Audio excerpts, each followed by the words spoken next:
Federal Drive is presented by GEHA, Government Employees Health Association, proudly providing health and dental benefits to federal employees and their families. Visit GEHA.com.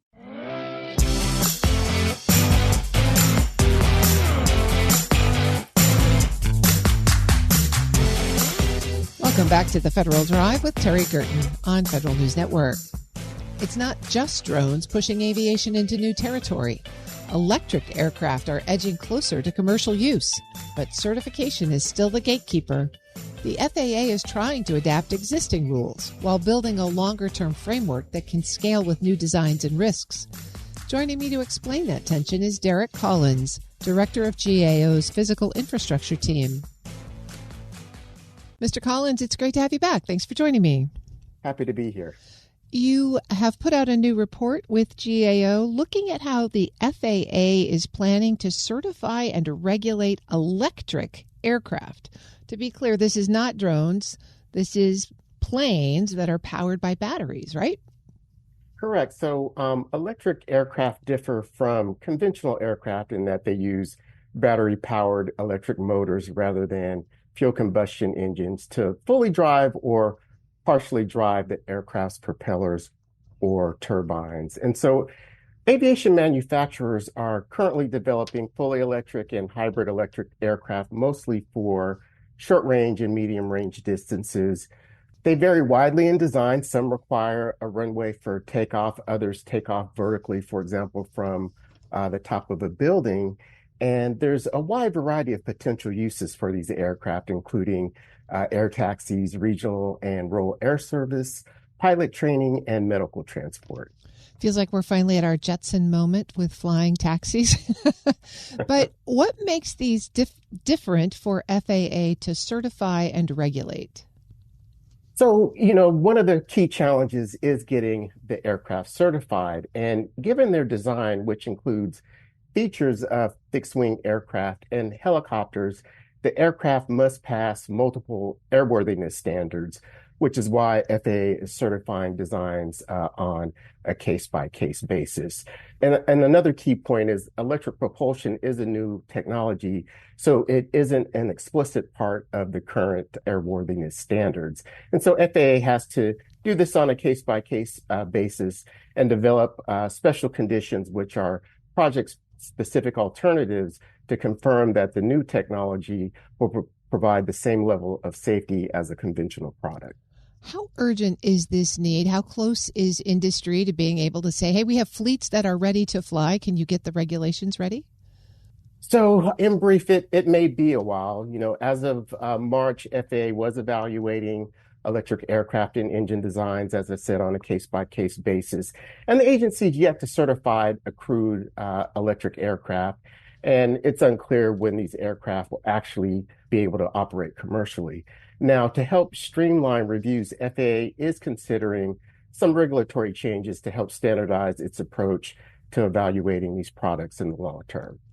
What does that interim approach, where they're using current certification processes on a case-by-case and trying to stretch and figure out where what they currently have fits these, how is that working and where does that break down? What does it not cover?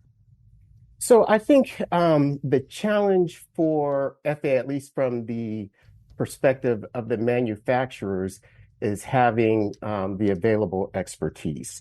And so what we heard from manufacturers and industry is that FAA continually needs to ensure that it has the expertise in-house to help manage the certification process and address the new technologies.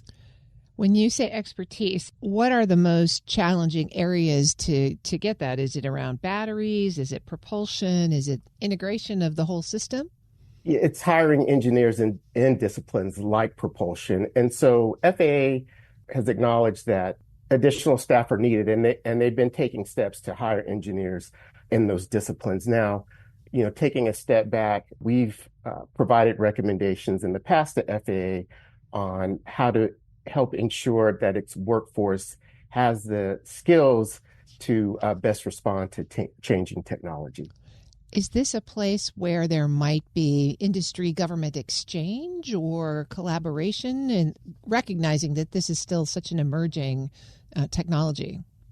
We do see staff move from industry to government, and more broadly, in terms of research, there's a lot of research out there that is funded by the government but carried out by others in this space.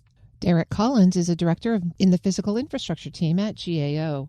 So, Mr. Collins, beyond workforce, the need also points to some infrastructure challenges in terms of broadening the capacity to actually deploy fleets of aircraft. Where does FAA get involved, say, in charging stations or those kinds of support structures?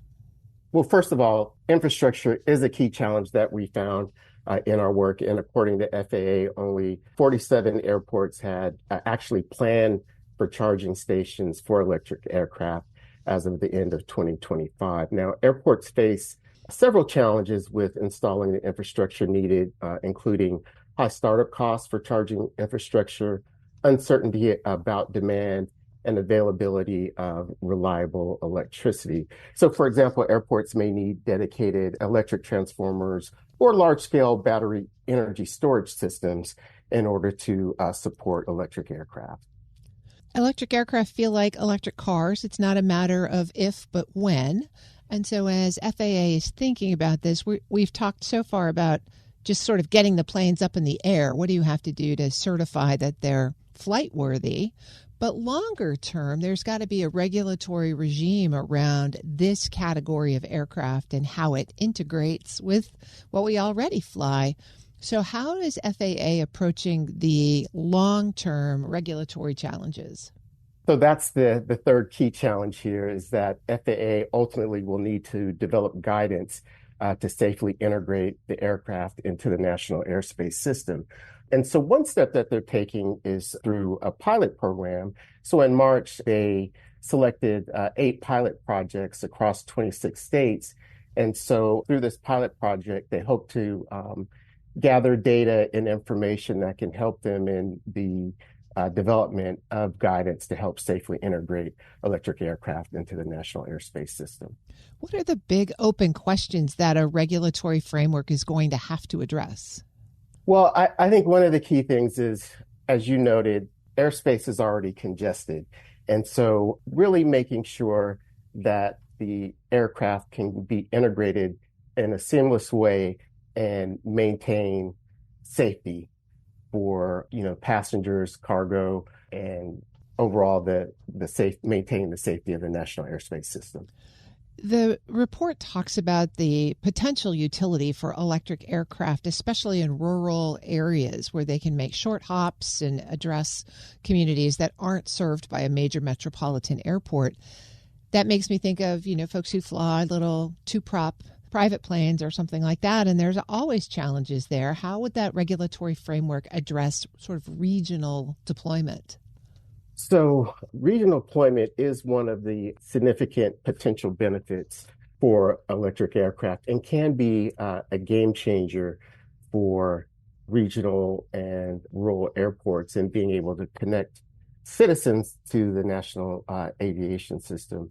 And regional and general aviation airports also may be some of the most desirable locations for early integration of electric aircraft, because these airports have less congested airspace and more land available for ground infrastructure. And so any guidance that FAA would put out would have similar safety guidance as it would for any other airport. And so as we move closer to deployment and commercial use of electric aircraft, what will tell us that the system is working? What should we be looking at in terms of certification pace or safety assurance or industry adoption? So the key thing there is the certification and making sure that the aircraft are airworthy and safety, and then can be safely integrated into the national airspace system. It's really hard to speak specific to timing on that and pacing. I think the biggest concern is safety and making sure that we can integrate the aircraft safely into the system. I assume GAO will be coming back to check on the progress there. Yes, our clients are very interested in this work, and I'm certain we'll get to circle back at some point in time. Derrick Collins is a director in the physical infrastructure team at GAO. Thanks so much for joining me today. Thank you for having me, Terry. We'll post this interview and a link to the report at federalnewsnetwork.com/Federal Drive. Subscribe to the Federal Drive wherever you get your podcasts. The Federal Drive with Terry Gerton is produced by Eric White and Michelle Sandiford. Our web editor is Stephanie Wright. For the latest updates, stay with federalnewsnetwork.com or follow us on Facebook, YouTube, and LinkedIn. Up next, the top national headlines from ABC News and the Federal Newscast. I'm Terry Gerton. Thanks for listening.